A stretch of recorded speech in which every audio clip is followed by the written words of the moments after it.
I have a question for you. If you're a business owner or CEO, are you recession ready?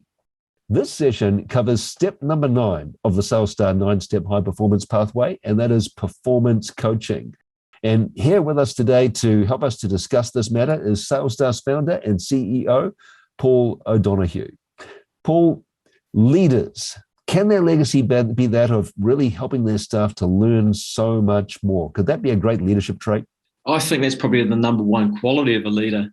It's to grow future leaders. That's the lens I always look at. But, fundamentally, good leaders are good coaches. And sales leaders really need to coach their sales team to high performance. In our previous video, we talked about skill set. And that's often linked with training. But what we know about sales training is by itself, it just simply doesn't work. One-off training doesn't work. You don't embed the skills that you need to really make permanent changes. Research basically indicates that, when you sit in a classroom and you're drinking out of a fire hydrant, you only retain 10% of what you learn. So, Paul, I know that as a leader, I have to coach my staff. I've got to go out in the field with them.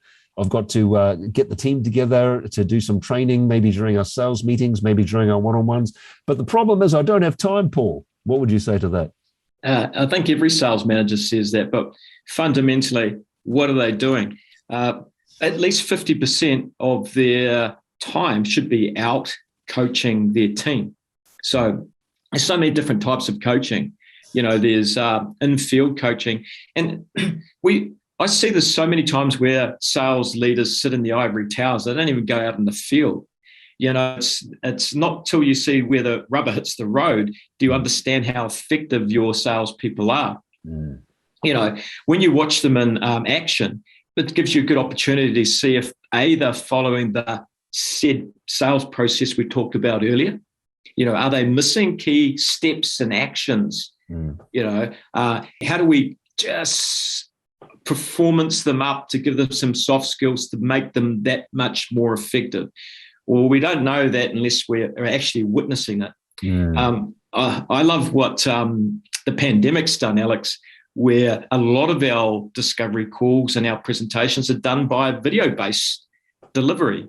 So there's no excuses. You can either be in person, you can watch a recording, or you can use some sophisticated software, which we use, which is Refract, which weaves AI into conversations, and it does all the heavy lifting for you.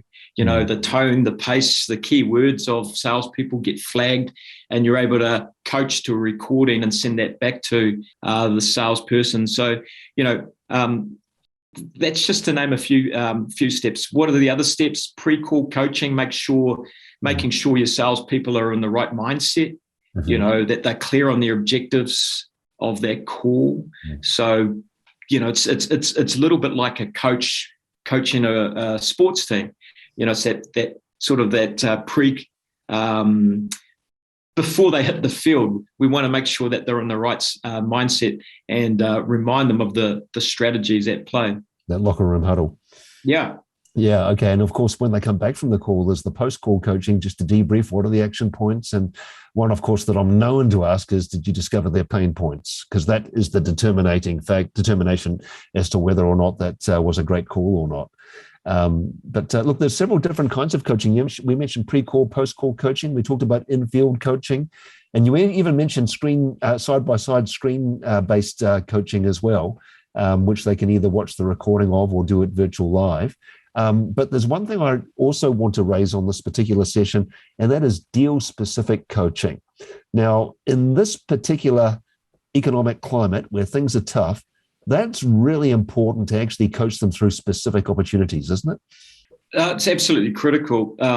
So part of the strategy when you're selling in tough economic conditions is spend more time on winnable deals. Right. So part of our coaching should be taking deals, the deal-specific coaching with our salespeople. And the way to do that is your regular one-on-ones. You should have a standard formal coaching session with your salespeople weekly. And what do you do in that coaching session? Well, not only are you looking at the activity and holding them accountable to that, but you're inspecting the pipeline and where those deals are. Do they have a balanced pipeline? So I like to take a deal and I like to then transpose the sales process on that deal. And I think your question was valid, like what was the pain? That's a really good question to start with. And like if salespeople haven't identified what the pain was for a prospect, it isn't that well qualified, right? No pain, no gain. We know pain's the biggest driver to increase buying motivation. So really there are some checks and balances within your sales process to qualify or disqualify. That should be overlaid in the process, but we should also be qualifying their decision-making process, like getting clear on that. Like in this economic environment, how does your company go about making decisions to buy services or products with a company like us? And not many salespeople would use that, or not many companies would bake that into their sales process. But it's all about keeping control and qualifying in every which way you can. Paul, thanks for sharing that with us. I'm always reminded when I used to run leadership workshops, and I would ask people who was a great leader that you thought of, and they would pick people.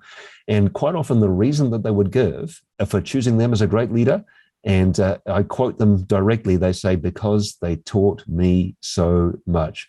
Great leaders are great coaches. Thanks for sharing your insights with us today. Is there something that that you can offer our people to help them on their journey with regard to their coaching and in particular the performance coaching? Oh, there's many assets, but the one that we're offering today, Alex, is the 6 strategies to make training stick. There's a lot of good coaching topics there. It's not all about training, as I mentioned earlier. So let's make it sticky. Let's change the behavior of people, and let's go out there and grow market share. Okay. Thanks for joining us, Paul. So we've covered the 9 steps of the 9-step high performance pathway. But if you really want to speed up your results and get there faster, reach out to somebody who's experienced. Reach out to a SalesStar high performance coach, because they're there to help you. And remember also to watch out for the key strategic moves later in this series. We'll see you there.